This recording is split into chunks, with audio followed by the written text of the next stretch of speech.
नमस्कार, आपके साथ मैं हूं सुखवीर। आप देख रहे हैं आपका अपना चैनल भिवानी हलचल। और आज की खबरें इस प्रकार से।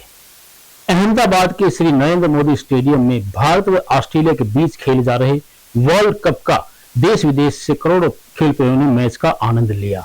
वहीं भिवानी के सन सिटी मॉल में भिवानी की एडीसी अनुपमा अंजलि, पुलिस अधीक्षक वरुण सिंगला सहित अनेक प्रशासनिक अधिकारियों ने पहुंचकर बड़ी स्क्रीन पर मैच का आनंद लिया और भारतीय क्रिकेट टीम के विजय होने की प्रबल कामना की। भारत और ऑस्ट्रेलिया के बीच हो रहे वर्ल्ड कप फाइनल का क्रेज जहां पूरे विश्व में है और अपने पूरे देश में भी है, वहीं भिवानी में भी पुलिस अधीक्षक श्री वरुण सिंगला के साथ एडीसी, एसडीएम एवं अन्य प्रशासनिक अधिकारी मौजूद रहे और नगर के सन सिटी मॉल में विशेष रूप से चलाए जा रहे मैच का लुत्फ।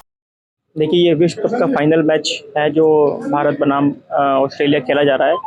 जो इस संबंध में एक वेलफेयर के रूप में आज यहाँ पर सन सिटी मॉल में एक स्क्रीनिंग करवाई गई है, जिसमें हमारे पुलिस परिवार, पुलिस जवान जो भी ऑफ ड्यूटी हैं अपने परिवार सहित आएँ और मैच का आनंद लें। और ये पुलिस की तरफ से एक पहल है जिसमें मुलाजिमों के लिए वेलफेयर के रूप में हम इसको कर रहे हैं। साथ में देशभक्ति जो बात है वो भी इसमें सामने आएगी।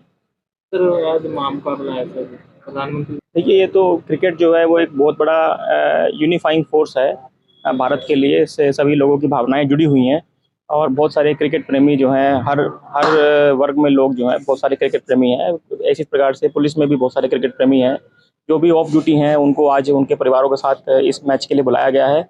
मैं समझता हूँ कि बहुत बड़ा यूनिफाइंग फोर्स है। तो अपने पति की स्मृति में डॉक्टर राजल गुप्ता ने श्री कृष्ण प्रणामी आश्रम में 800 पक्षियों के दाने पानी की व्यवस्था के लिए 9 मंजिल का अनोखा घर बनाकर एक नई मिसाल कायम की है। पक्षियों की विलुप्त हो रही अनेक प्रजातियों को बचाने के लिए डॉक्टर राजल गुप्ता के द्वारा विशेष मिट्टी व अन्य सामग्री का प्रयोग घर बनाने के लिए किया गया है।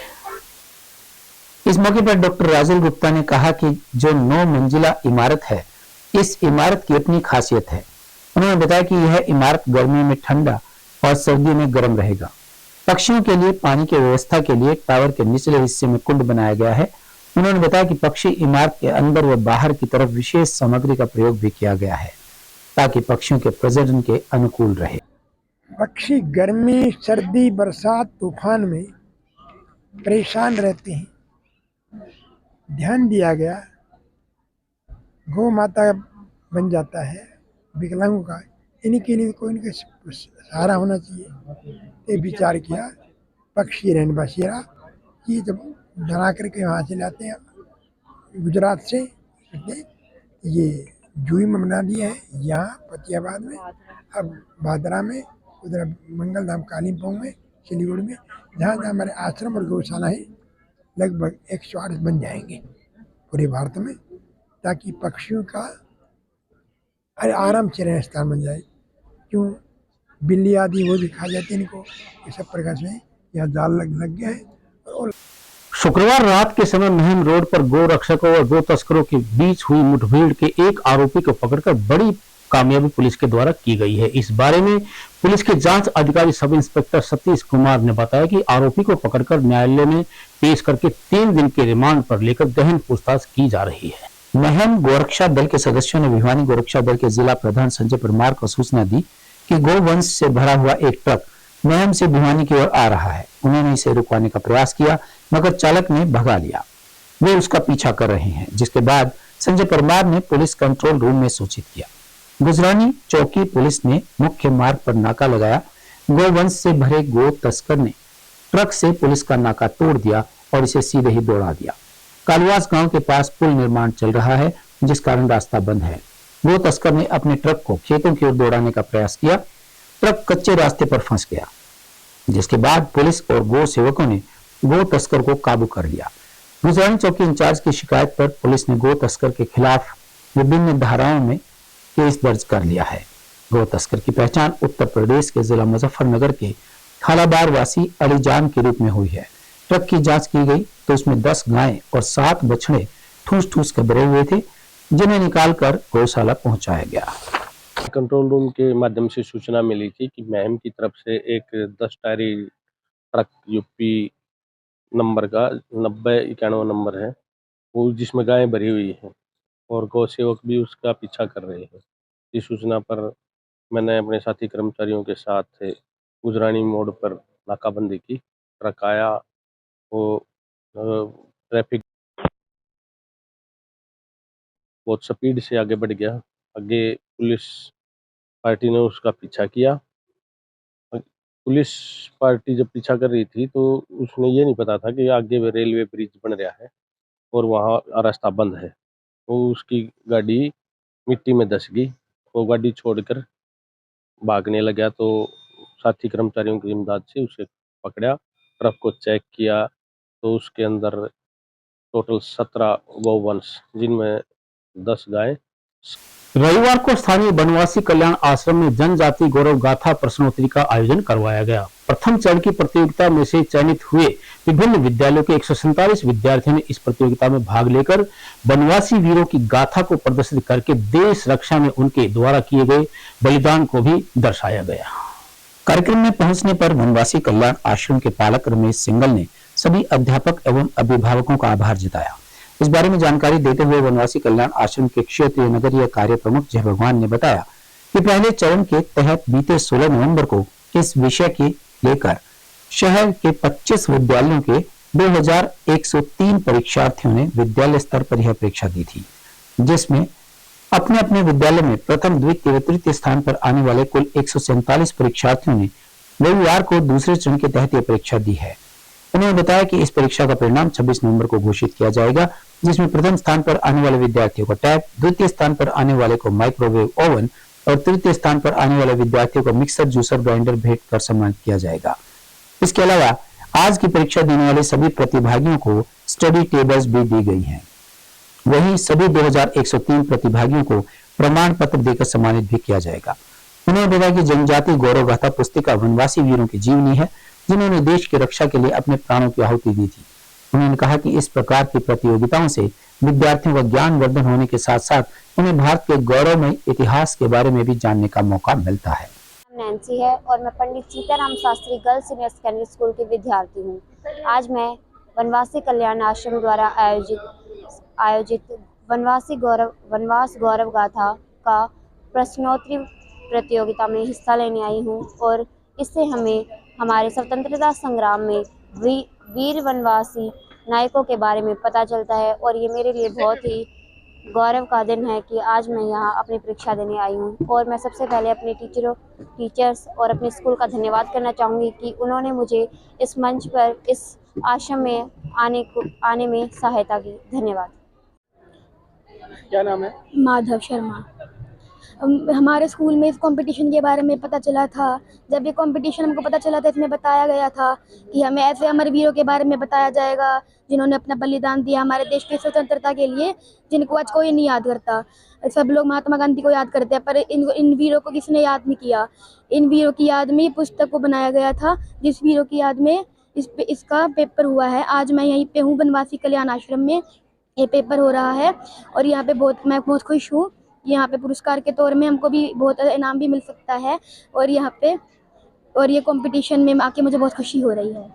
पृष्ठभूमि के बारे में पहले बताना चाहूँगा। मैं बनवासी कल्याण आश्रम एक अखिल भारतीय संस्था है जो पूरे देश में रहने वाले 12 करोड़ जो बनवासी बंधु हैं, सामान्य भाषा में जिनको आदिवासी कहते हैं, उसके उत्थान के लिए बनवासी कल्याण आश्रम कार्य कर रहा है।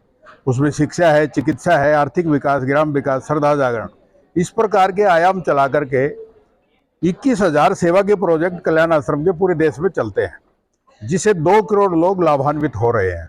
इसमें महत्वपूर्ण बात यह है कि कहीं भी सरकार से कोई सहयोग नहीं लेते। समाज का काम है, समाज के द्वारा हो रहा है, समाज ने ही करना है। आज की परीक्षा के बारे में कहना चाहूँगा कि हमने एक पुस्तिका छपवाई, जनजाति गौरव गाथा। ये जो पुस्तक है, इसमें 41 वनवासी वीरों की जीवन गाथा है। ये वो वनवासी वीर है जिन्होंने देश की आज़ादी के लिए अपना योगदान दिया, लेकिन इतिहास से लिखने वाले महानुभावों ने उनके लिए कोई स्थान नहीं दिया। हमारा प्रयास है कि जो बच्चे हैं वो जाने कि इस देश में भगत सिंह, राजगुरु और सुखदेव तो हुए थे, लेकिन ऐसे अननोन हीरोज भी हुए जिन्होंने देश के लिए महत्वपूर्ण कार्य किया। इसमें बिरसा मुंडा के बारे में बताना चाहूँगा। 1875 में उसका जन्म हुआ। 1900 में उनको एक षड्यंत्र के कारण जो है वो जहर दे करके उसकी हत्या कर दी गई। केवल 25 वर्ष का उनका जो जीवन काल रहा, उसके लिए उन्होंने अपनी जनजाति के लिए, अपने समाज के लिए इतना महत्वपूर्ण कार्य किया। ऐसे बहुत सारे सिद्धो कान्हो है, जादो नांग है, रानी गाइडलू है, बहुत सारे वनवासी वीर। बीती शाम को विश्व बवासीर दिवस की पूर्व संध्या पर डॉक्टर संजय सिंगला के नेतृत्व में चलाई जा रही जागरूकता पखवाड़े के तहत स्थानीय जेबी गुप्ता हॉस्पिटल से सेक्टर 13 तक एक भव्य रैली का आयोजन किया गया। इस अवसर पर एसोसिएशन सदस्य डॉक्टर संजय सिंगला ने नागरिकों से बवासीर का इलाज प्रशिक्षित चिकित्सकों से करवाने की अपील की।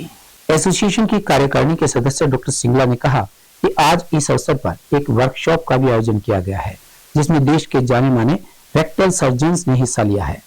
एसोसिएशन के राष्ट्रीय अध्यक्ष डॉक्टर प्रदीप शर्मा और हरियाणा के अध्यक्ष डॉक्टर निर्वेश अग्रवाल ने इस बारे में विस्तार से जानकारी भी दी। उन्होंने बताया कि मल त्याग के दौरान खून बहना, मल के निकास की भावना, गुदा क्षेत्र में खुजली या तरल पदार्थ निकलना, गुदा के आसपास एक गांठ अधूरी पैदा हो जाना आदि बवासीर के मुख्य लक्षण है। चिकित्सकों ने बताया कि बवासीर की स्थिति में प्रशिक्षित चिकित्सकों से परामर्श कर इलाज करवाना चाहिए, उन्हें की शर्मिंदगी के चलते इसे छुपाना हो। मैं डॉक्टर पूनिया आज इस रैली के साथ में चलूंगा और जैसा डॉक्टर सिंगला ने प्रण किया है कि हम लोगों की झिझक को दूर करना चाहते हैं। गुदा की बीमारी के लिए गुर्दा होना चाहिए, आपने गुर्दा क्या इस्तेमाल करो और आप उस झिझक से बाहर निकलो। हम बंगाली डॉक्टर से लेके अब लेजर तक आ गए हैं और हमारे पास में सारे क्वालिफाइड डॉक्टर्स इंडिया के हमारे पास में हैं और दो मिनटों में उसका इलाज होता है और हमेशा के लिए इलाज होता है। तो झिझक करने वाली बात नहीं है। जैसे डॉक्टर सिंगला ने बताया, गुदा हमारा खुद का अंग है और बहुत महत्वपूर्ण अंग है। इसमें एक दिन की आपको यदि पेट साफ नहीं होता है तो आप बहुत ही दुखी होते हो, आपका पूरा दिन खराब हो जाता है, आपका मिजाज खराब हो जाता है। इसलिए ये बहुत ही महत्वपूर्ण अंग है और बहुत महत्वपूर्ण इसके ऊपर जागरूकता की जरूरत है और इसीलिए आज ये रैली का आयोजन किया गया है। मैं डॉक्टर सिंगला के इस पूरी टीम का बहुत आभारी हूँ कि इन्होंने आज ये सोच रखी और पाइल्स दिवस जो 20 नवंबर को मनाया जा रहा है, उससे पहले जागरूकता ये कर रहे हैं। अभी बहुत से लोगों को इन्होंने ट्रेनिंग दी है, लाइव टेलीकास्ट हुआ है और इसके तहत हमारा ज्ञान बढ़ता जा रहा है, हम अपडेट होते जा रहे हैं और जितना ये बढ़ेगा प्रसार उतना ही लोग जागरूक होंगे। आपका बहुत बहुत धन्यवाद डॉक्टर सिंगला जी। सिंगला सभी नगरवासियों से और इलाका वासियों से ये अपील करूंगा कि जो गुदा के रोग हैं उनसे कोई शर्म करने की जरूरत नहीं है। ये भी तो आपका एक शरीर का अंग ही तो है, तो इसमें इतना शर्माना क्यों, छुपाना क्यों? आपका क्या कसूर है? अगर बीमारी हो भी गई है उसका इलाज संभव है और प्रेजेंटली जो पद्धतियां अवेलेबल हैं उनसे बहुत ही कम दर्द में, बहुत ही कम खून के रिसाव में इनका इलाज हो सकता है। और जरूरी नहीं है कि खून का रिसाव हो रहा है गुदा से तो सिर्फ पाइल्स होगा, ये कैंसर भी तो हो सकता है। तो आपको जांच करानी चाहिए, प्रॉपर डॉक्टर के पास जाना चाहिए और अपनी बीमारी का इलाज कराना चाहिए। और मेरा मुख्य उद्देश्य यही है कि मैं झिझक दूर करना चाहता हूँ। जो शर्म लोगों को इस ऑर्गन के साथ है या झिझकते हैं, डरते हैं, उसकी कोई जरूरत नहीं है। आपका कोई कसूर नहीं है, बीमारी हो गई है उसका इलाज कराइए। Thank you so much. आज का जो रैली निकाली गई है ये हमारे वर्ल्ड पाइल्स डे के सेलिब्रेशन में निकाला गया है। ये हमारा 20 नवंबर इसका वर्ल्ड पाइल्स डे होता है। ये पूर्व संध्या पर निकाली गई है, एक जागरूकता रैली है। लोगों को एजुकेट करना, लोगों को समझाना, लोगों को जागरूक करना कि पाइल्स से कैसे बचा जा सकता है। इम्पोर्टेंट है आज की हमारी सेडेंट्री लाइफ है। सेडेंट्री लाइफ में हमारा सीटिंग का काम ज्यादा होता है तो इसमें पाइल्स के चांसेस ज्यादा होते हैं। पाइल्स है क्या कि हमारे टट्टी के रास्ते में या तो कुछ मस्से से निकल जाते हैं या हमारी ब्लीडिंग आनी शुरू हो जाती है। इससे कैसे बचा जा सकता है कि सबसे पहले हमारी खान पान के ऊपर ध्यान देना चाहिए। हमें जंक फूड नहीं लेना चाहिए, पिज्जा बर्गर से दूर रहना चाहिए। हमें हरी पत्तेदार सब्जियां खानी चाहिए जो कि आजकल बहुत जरूरी है, जिनमें फाइबर्स होते हैं। जिस डाइट में ज्यादा फाइबर्स होंगे उसमें कॉन्स्टिपेशन के चांसेस नहीं होंगे। अगर कॉन्स्टिपेशन नहीं होगी तो नेचुरली हमारे पास पाइल्स के चांसेस ना के बराबर है। इसके लिए इम्पोर्टेंट है कि हरी सब्जियां खाएं और व्यायाम करें। एक्सरसाइज बहुत जरूरी है। एक्सरसाइज करेंगे तो हमारी बाउल हैबिट जो है वो बिल्कुल। आगामी 22 नवंबर को हरियाणा प्रदेश की सब तहसील व तहसील स्तर पर सरल केंद्रों पर अपनी सेवा प्रदान करने वाले कंप्यूटर ऑपरेटर्स सुबह 9 बजे से 12 बजे तक रखेंगे अपना काम बंद। यह कहना है हरियाणा कंप्यूटर प्रोफेशनल संघ के जिला अध्यक्ष अनिल कुमार का। वहीं उन्होंने हरियाणा के सभी विधायकों को ज्ञापन भेजने की बात भी कही। कार्यकारी अध्यक्ष पवन कौशिक ने कहा कि हरियाणा सरकार द्वारा कई सालों की मांग के बावजूद भी हरियाणा कंप्यूटर प्रोफेशनल्स की मांग को नहीं माना गया है। मुख्य मांग डिट्स का केंद्रीकरण करते हुए बजट का प्रावधान किया जाए, सभी कार्यरत कर्मचारियों के पद सर्जित किए जाएं, हरियाणा कौशल रोजगार निगम में भेजे गए कर्मचारियों को वापस डिट्स इसमें शामिल किया जाए, 58 साल तक सेवा सुरक्षा प्रदान की जाए, पद के अनुसार समान काम समान वेतन दिया जाए। सरकार रेगुलेशन एक्ट लेकर आती है तो डिट्स को शामिल करते हुए रेगुलर किया जाए, लेकिन आज तक किसी भी मांग को सरकार द्वारा नहीं माना गया है। इसीलिए पूरे प्रदेश के कंप्यूटर प्रोफेशनल्स सरकार से नाराज हैं। आने वाली 22 नवंबर 2023 को उपायुक्त महोदय के माध्यम से मुख्यमंत्री जी के नाम ज्ञापन सौंपा जाएगा। इसमें जिला मुख्यालय पर ज्ञापन दिया जाएगा। इसके लिए संघ से संबंधित सभी प्रोफेशनल्स जिला मुख्यालय पर एकत्रित होंगे। मैं विजय सिंह, प्रदेश अध्यक्ष हरियाणा कंप्यूटर प्रोफेशनल संघ। आज मैं जिला भिवानी की मीटिंग में शामिल हुआ हूं। 19 नवंबर की आज मीटिंग रखी गई थी। पूरे प्रदेश में मीटिंगों का दौर चला हुआ है आगामी आंदोलन को लेकर के। आगामी आंदोलनों में आने वाली 22 नवंबर को पूरे प्रदेश में उपायुक्त महोदय के माध्यम से ज्ञापन सौंपा जाएगा मुख्यमंत्री जी के नाम, जिसमें हमारी जितनी भी मांगे हैं उनको हम शामिल करेंगे। उसमें मुख्य मांग पूरे प्रदेश के अंदर जो कंप्यूटर प्रोफेशनल लगे हुए हैं, जो DITS के माध्यम से सैलरी ले रहे हैं, उसका सेंट्रलाइजेशन होना चाहिए। जितने भी प्रोफेशनल हैं सभी की पोस्ट सैंक्शन होनी चाहिए। सभी प्रोफेशनल्स की सैलरी अकाउंट से आनी चाहिए, जो सेंट्रलाइजेशन होगा उस अकाउंट से आनी चाहिए। और सभी की जो सर्विस है वो 58 साल तक होनी चाहिए। जो कौशल निगम के अंदर हमारे साथी गए हुए हैं उनको वापस DITS में शामिल किया जाए, ये हमारी मुख्य मांगे हैं। इसको लेकर के 22 नवंबर को उपायुक्त महोदय के माध्यम से मुख्यमंत्री जी के नाम ज्ञापन सौंपेंगे। उसके बाद आज की खबरों में बस इतना ही। अब मुझे दीजिए इजाजत। देखते रहिए आपका अपना चैनल भिवानी।